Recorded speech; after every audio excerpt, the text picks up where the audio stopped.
Welcome everybody once again to Mind Your Mind. Today we are with Christian Herreman. How are you, Christian? I'm fine, thank you. Delighted to be here again in your program.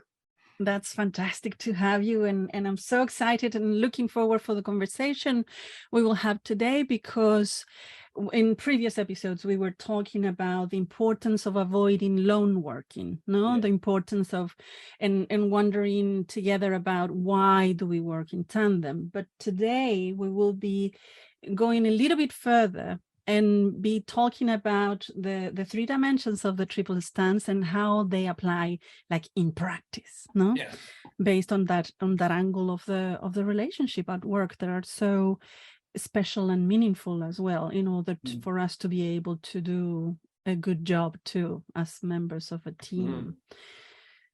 So where do you want to start with this episode? Well, maybe to start from the simplest way of thinking about the triple stance is going back to the basic idea that we live in relationships, and that one way of thinking of our relationships is thinking them in movement, emotions, and ideas. That's the triple stance in a nutshell, just thinking about how these three ways of relating mix within each one of us with the others, and that sometimes our center of gravity is more in one of these ways of functioning. It's not that one is better or bad, or no. It's ways of relating. It's following this MacLean's model of the triune brain. We have a reptile brain, a mammalian brain, and a human brain, and they're all very important. They all have different tasks. So each one is very good at their own area of working. So that's good. That's good. It's the triple stance just reminds us that where are you regarding this level? So in which level are you operating from? Exactly. What does this level is in synchrony with this other level? Because sometimes levels, when everything is more or less okay, they're working in tandem. Again, they are working in a good synchrony. But that's not always the case. Sometimes one part of our system is perceiving something and the other part is going otherwise. So we see someone who is telling us, oh, that they are very, very happy, but with a face like this. And so you say, oh, so the communication language part doesn't quite match with the behavioral emotional part. There's something like doesn't match. Okay, so that's what I would like to start, remembering that we can think of a triple stance as coordination, meaning action, attachment, meaning emotion and our development, and imagination or mentalizing or language, which is the way we communicate with others through language. It's important to keep a flexible mind, because one of the virtues or the most useful things of the triple stance is that we can play pretty much with all the with all the elements. We're not that fixed that sometimes we can, as I have just said, communication. Well, it's because we talk about language, but we know communicating is also, it's much more than language.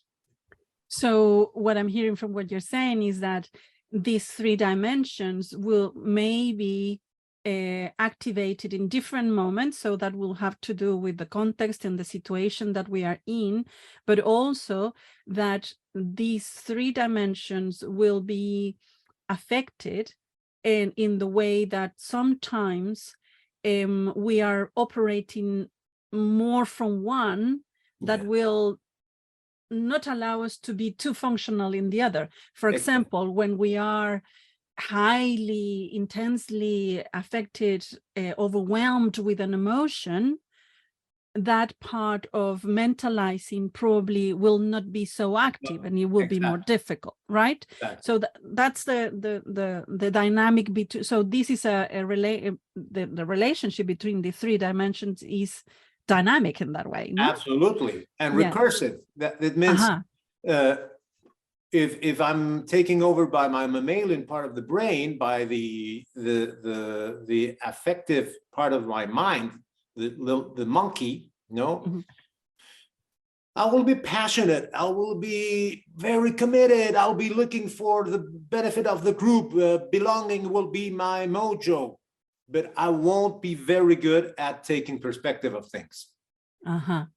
No, but if I'm too much in the human brain and I'm thinking a lot, but the monkey has no saying, that's how pretend mode looks like.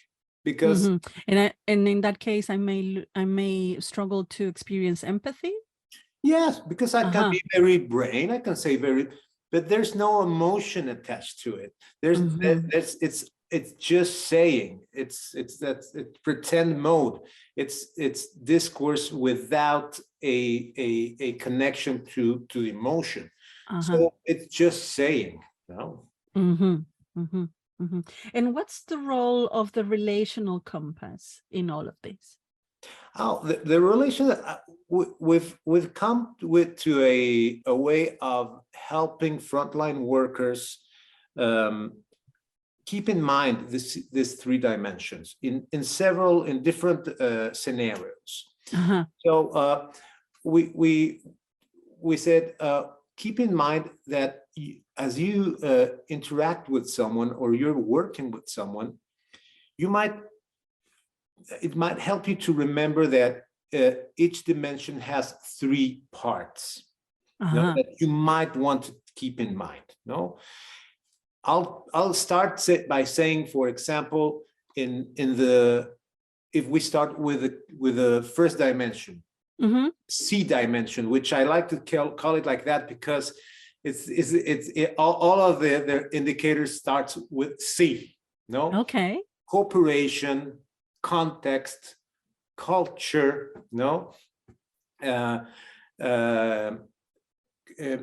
all of that is the first dimension.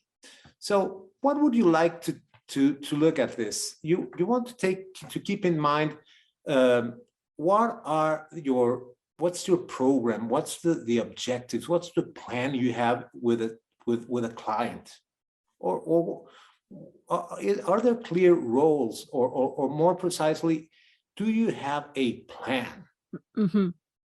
Have you settled what are you aiming for? Sometimes it's incredible, but sometimes I've supervised people who are working and they don't have much clarity of where they are in a given process. It's like, oh, but I haven't asked that. I'm not sure. I thought this was important, but so what? And there's no clear idea of what are we doing together. So you are saying that it will be always important to have a goal, like a common goal with your patient clients and service users, no? That you know that where are you working towards together? Yes, establish what are we going to do together? What are we here for? Yes. Regardless of the scale, because sometimes we can say, well, what are we here for today? In brief therapy or in certain interventions, each intervention is the beginning, the middle, and the last of the psychotherapy, of the process. Yes. So you might as well just look at it like that. What are we going to do in the next 30 minutes. Exactly. So especially when you have, and I'm quite radical in that sense as well. I tend to look at situations, interactions with our patients or service users as a one-off. No, you do have the person in front of you in that moment for that 1 hour, and that's what you have. So to think sometimes in the beginning, the middle, of an end of that precise session can be quite beneficial for both of you. And that's what we are touching upon here in terms of having a goal that sometimes is time limited as well, very in the here and now. Yes, and this is very, very interesting, because one of the things I've been working more recently is precisely not within a patient-client relationship, but clarifying any kind of interaction, making each interaction more coherent. I see. And maybe we can come back to this in ways of clarifying in each interaction. In this case, what are the roles? The door opens and can you give me some sugar? Like in a shelter where I work with. Good morning. What's your name? Hello, I'm Christian. What's your name? I will give you the sugar you're asking, but I'm making the interaction a little bit more coherent and making more establishing roles just by saying, good morning, what's your name? Because that makes the I could just as well, yeah, there you go, bye. I've seen that happen. Well, who was him? I'm not sure his name. Just someone who came in last week, you know? And they come and they ask for sugar, and well, we give them sugar. Oh, but there's lots of things that remain implicit, and through expliciting the roles, the name. Well, good morning. What's your name? Oh, okay. You make the exchange more complex. You gain complexity. Yeah. You establish roles. You remind. Okay. It's at the end. You'll get your sugar, but we'll get something more than just the sugar. We'll make the relationship. We'll go through the roles, and well, in just a certain degree.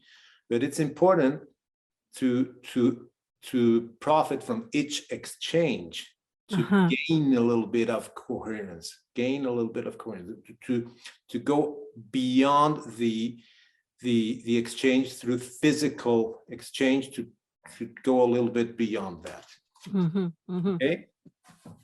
So going back to the compass, one thing is remembering what are we playing, what are the name of the role of the games here. What's my role? That's another thing. What's my role?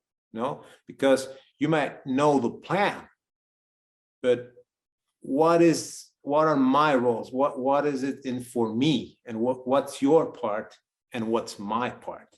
Remember, we talked about the Michael Tomasello's history of the stag hunt. Yes. So, okay, we're going for the stag. We're going to go hunting together, but your role is to stop the stag, and my role is to throw the rock. Okay, we're clear. Okay, so you take the risk of stepping in front of the stag, and I throw a little tiny pebble, like a ping. You will say, Christian, you're out of your mind. I'm risking my life here. I did my part. So sometimes we think we are clear about what's my role. We think that I'm doing, but because you said, oh, so you will take care of that. Yes, I will take care of that. But what you mean for taking care and what I think taking care means is not, has nothing to do with it. Yeah, absolutely. So that happens a lot. We take for granted so much. Absolutely. And the other thing that I'm thinking, that I'm not sure it will be applicable to the analysis of the C dimension in particular, probably you can clarify, Christian, but I'm thinking about the sense of agency, because I do talk a lot with my supervisees as well of, the dynamic in the helping role, and how there is a need of establishing, first of all, the goal, but also making clear who will be following which tasks and how, and in that way involving the person in their own process of change, making them, helping empowering them. Exactly. So if we are talking about empowerment, we are also talking about taking responsibility, Of course. and how do we support people to take responsibility for their own well-being and their own role within the process of being better, feeling better.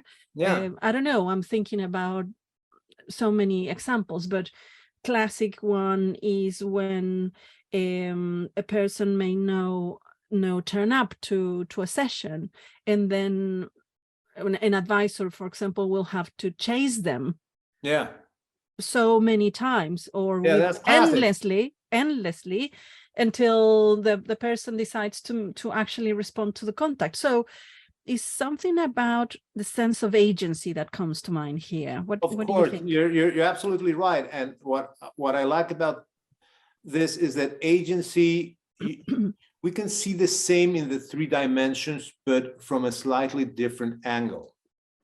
In this dimension, the cooperation dimension, we see agency in terms of roles of participation in their own program. The language we use, though, is always in terms of actions, in terms of whether we see it or not, because it's the action, the coordination dimension. Here, we'll take into account the participants' agency or intentionality through the lens of whether they came to their session or not, if they voluntarily show up, or as you said, they're still in the phase where we have to go and tell them, like, if you were the only one interested in their session, and dragging them almost to their session. But in here, the agency or the intentionality of the person will be expressed through action, through their compliance or the way they follow a certain program. Do they follow the program, or they never follow the program? Do they participate in the activities we offer? No, they never participate. Do they have to be dragged to the session, or they show up autonomously? No. Autonomy here, well, it's quite different. Someone that tells you, oh, I'm interested, but that day I might be busy. Can we change the date? Because so they're respecting the schedule, the agenda, and they are being able to propose things. Well, that's a way of tapping into autonomy, agency, that they're participating. They're not as passive. That's a way through this dimension to say, well, okay, so there's a plan. Okay, we know the plan. You see, it's quite relational. Sometimes it has to do with me, but also, do we have a plan? Do we know the roles? What's for what are the consequences? What because who is doing what? Who's doing what? And do we see autonomy or participation in what we are offering or establishing together? Are we doing? So these three things are very important to keep in mind. Yeah. Then we come to the other dimension, the attachment dimension. Okay. And this is one thing that I'd like to keep in mind here is the general health of the patient. Attachment here has to do with biology, with, are you aware that your patient had a stroke? Are you aware that your patient has diabetes? Sort of physical health, and if the person has a health condition, or of course, because you might say, oh, he's so resistant, and maybe he's resistant, maybe he had his sugar levels very low. No, and does he have a psychiatric condition? Exactly. No. Is he blind? No, all the things are to be taken into the equation to understand what is it like being this person from a biological perspective. I see what you mean. So that's very, very important. Another very, very important is, how does this person regulate itself? You mean emotionally, in terms of? I mean, within the thinking about Stephen Porges' way of working. Do you know the difference between activation of the sympathetic system or the parasympathetic system? Do you know? Are you aware of someone who's getting excited as being capable of regulating? This is very, very important here. It's a very general idea of keeping in mind the signs of where the window within which you can work. Yeah. No? So there's a level of calmness that it's okay when someone is with these parasympathetic activation of the parasympathetic branch of the autonomous system. He will be calm. He will be engaged, but in a tranquil way. That's okay. That's okay. Maybe with a sympathetic activation of this of the autonomous system, the person will be more activated, but still engaged, still talking to you, still being able to listen, to take turns, but engaged in a more active way. But okay. But it's important to see when someone starts getting overexcited. And to being able to calm, to return to one of these two ideal ways of working, either calm but engaged, or activated but engaged.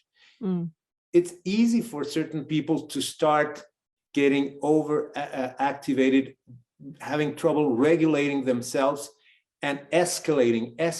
And there are lots of signs that we kind of know from Babette Rothschild and several others, that tells us, oh, if someone starts speaking louder or more faster, or you see that they're breathing heavier, or they start moving more, it's time to put the brakes. It's time to start coming back, changing the subject, giving visual signs that, well, maybe, no, the hands like this, no. Inviting the breathing as well. Well, can we make a little pause here? Because, well, maybe whatever, but we said several times that we are connected. So yeah, the clue is ourselves to remain calm. Yes. If we remain calm, we'll have some level of maneuver. No. Absolutely. So to help the person to be in that window of tolerance with their with their emotions, no? Yes. Yes.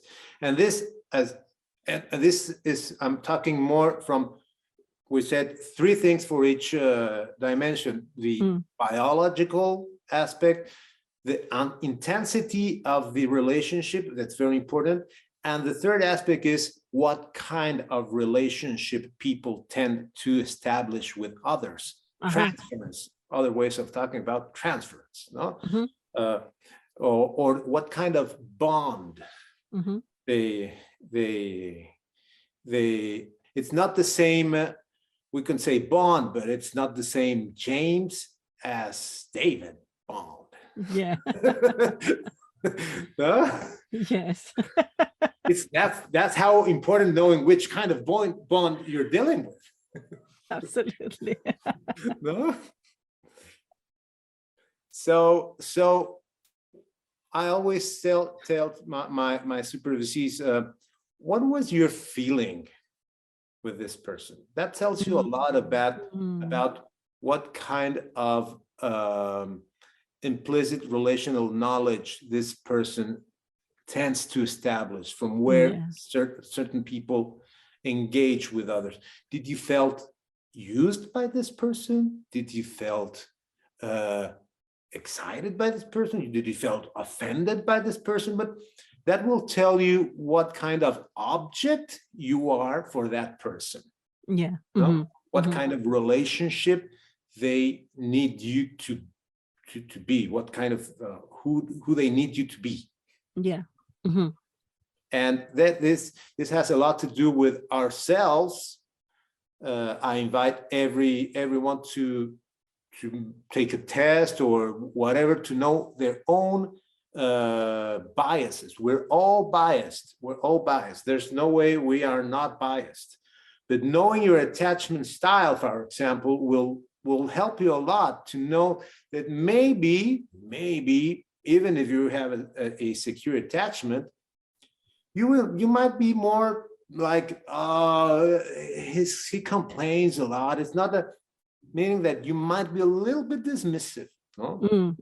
Or maybe sorry, no, carry on. No, or maybe you will start saying, oh, it's already, it's 5 minutes and he hasn't arrived. What have I done wrong? Maybe you tend to be a little bit anxious, no? And it's okay. It's okay as long as you know what's your bias. Yeah, absolutely. And you make me think about, I will have to look at their name, but it is an author that is talking about how we will, depending on our attachment style, will be and then establishing particular type of relationship with, we will be in a particular state of mind with the person that we are working with.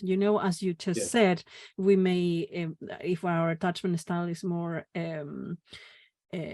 anxious, for example, we will be tending to take more care on the relationship. If we are in the style that is more avoidant, we will be paying much more attention to the rules and the contract and autonomy. You should be already good at doing this and that. No? Exactly, and so on. No. Yeah, so that can be quite useful in terms of the material to understand our own biases that we come into any relationship, in particular when we are in that helping relationship as well. Exactly. And I think we are going into the third dimension, no? Yes. 3 things to take into account into the mentalizing dimension. I always pay attention and invite my supervisees to pay attention to the coherence of the, here we move into the mostly the language, the symbolic, the discourse of our patients or the people we work with. And one is, is the discourse coherent? Do you understand what's going on? No, because it's a very good, it gives us a very good idea of someone's mind, the way they express themselves through language. So you know, well, that whatever as usual. No? What? What? Yeah. What? No. He said, "Oh, so it's important to see if the discourse, if someone according to their age, their situation, of course." We deal with people who don't speak French, so sometimes it's hard to see if, at what point, this is it's particularly hard for us when we don't have a good translating system to know. We get an idea because people, when they are more or less okay, know whatever language they use, they are good at expressing. But sometimes it's hard to see if it's a limit of, because of language, of trauma, of some kind of cerebral lesion. Sometimes it's hard. But yes, as a rule, it's important to see, well, is the person clear? Do you feel, and do you have like some evidence that there's an exchange, that one idea is well present? That is always good to have.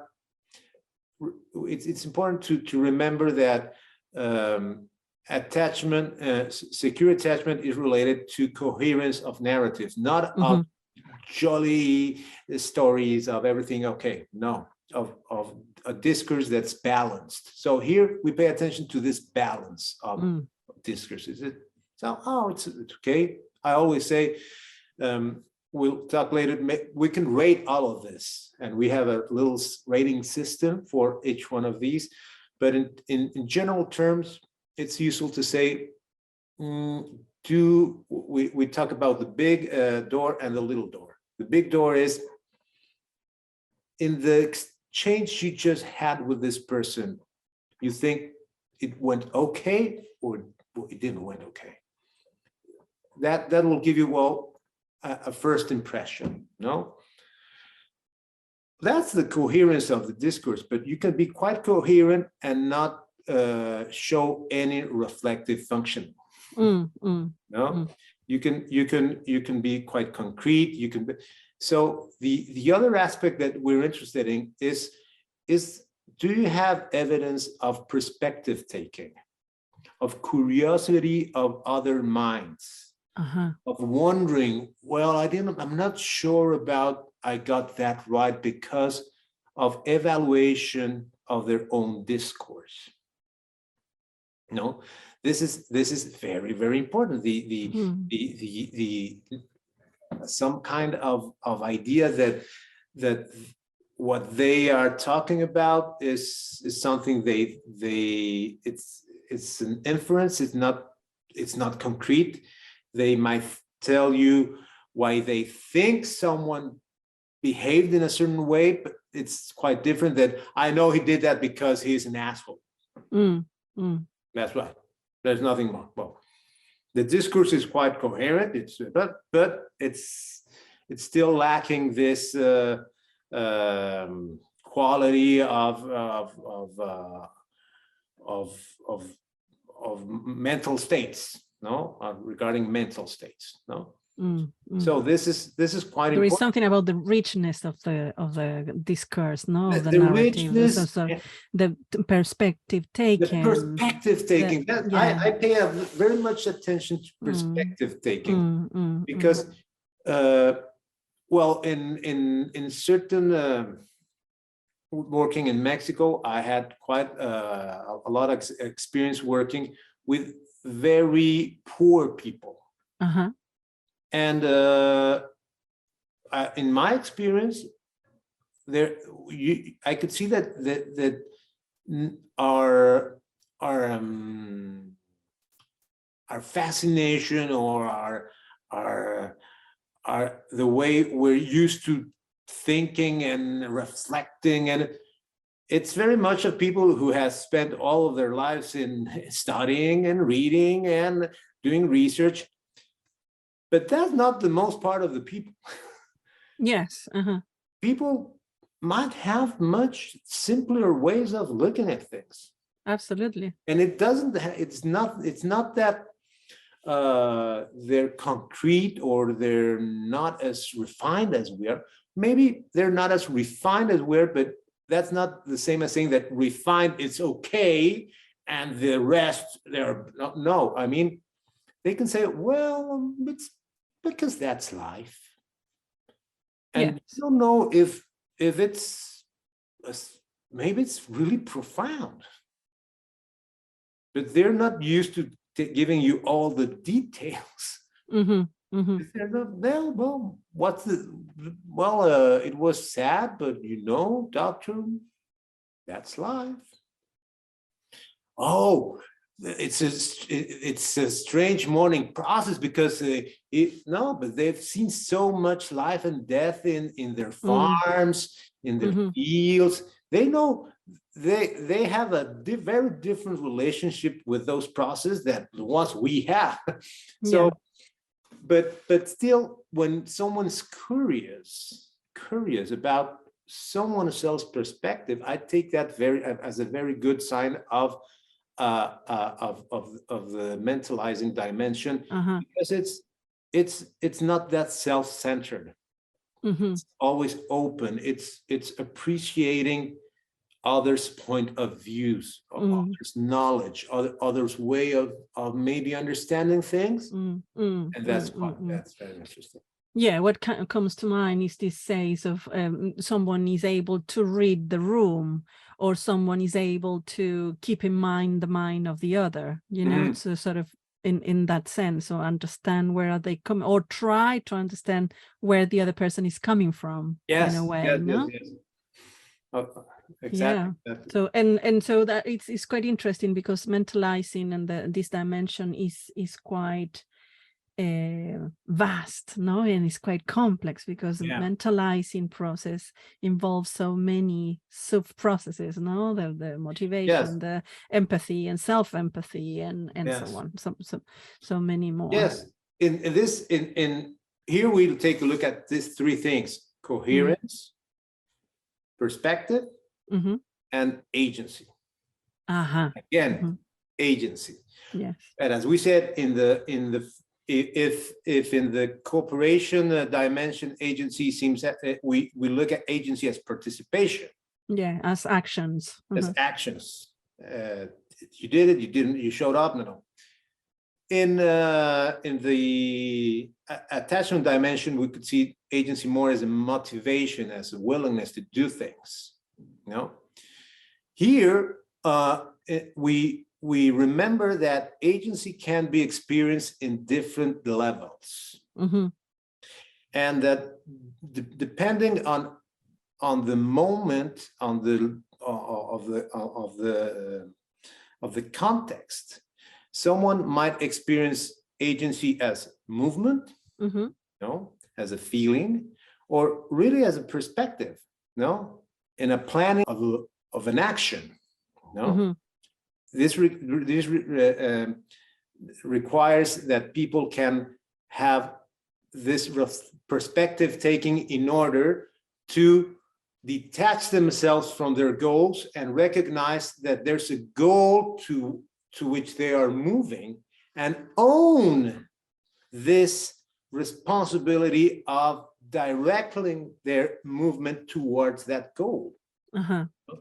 And if you can do this, you can do this moment by moment, as you recognize that you're experiencing this in movement.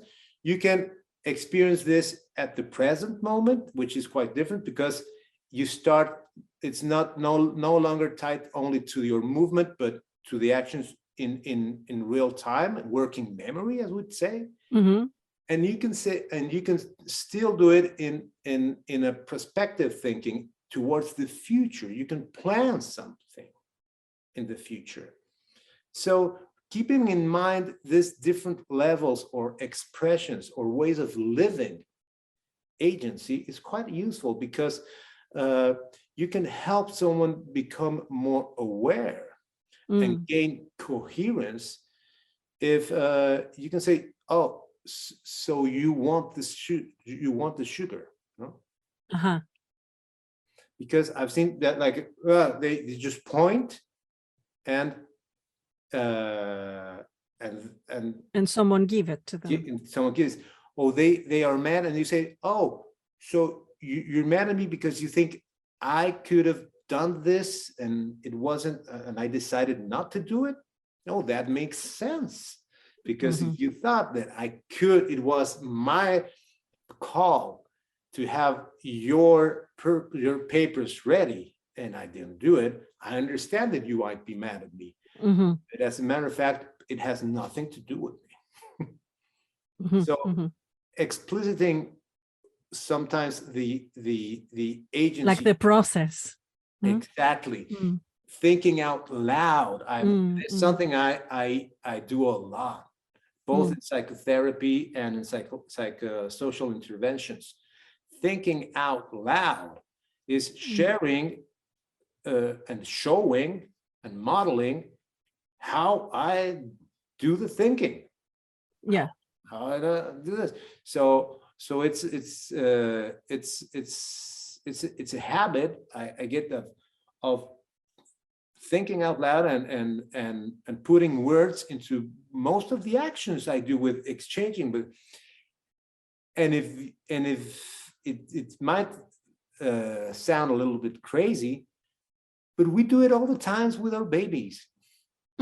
Yes, we do it all the time.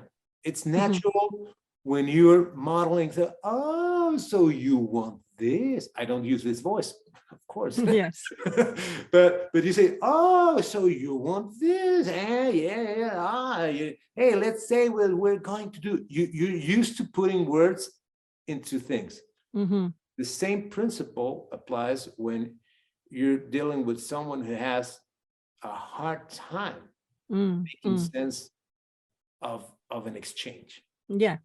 Making sense of an exchange, and in the process also struggling to engage with the service that you're providing somehow. Yes. No? Yeah.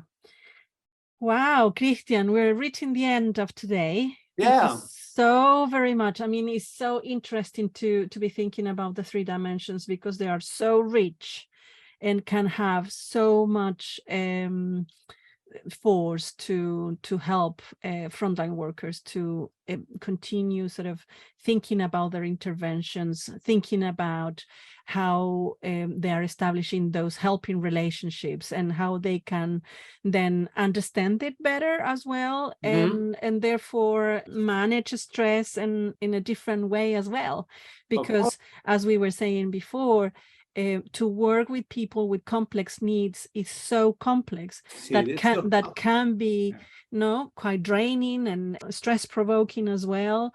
And so we hope that the understanding of these dimensions of the triple stance can also give them some tools to give more meaning and more sense to the work that they are doing. Hopefully, hopefully that's the point. The idea was to help those who help. Exactly. Yes. Okay, well, thank you so much, Christian, for being here. Thank you for inviting me. It's a pleasure. And we will see each other again for sure. Yeah, hope so. Take care. Bye-bye. Bye-bye.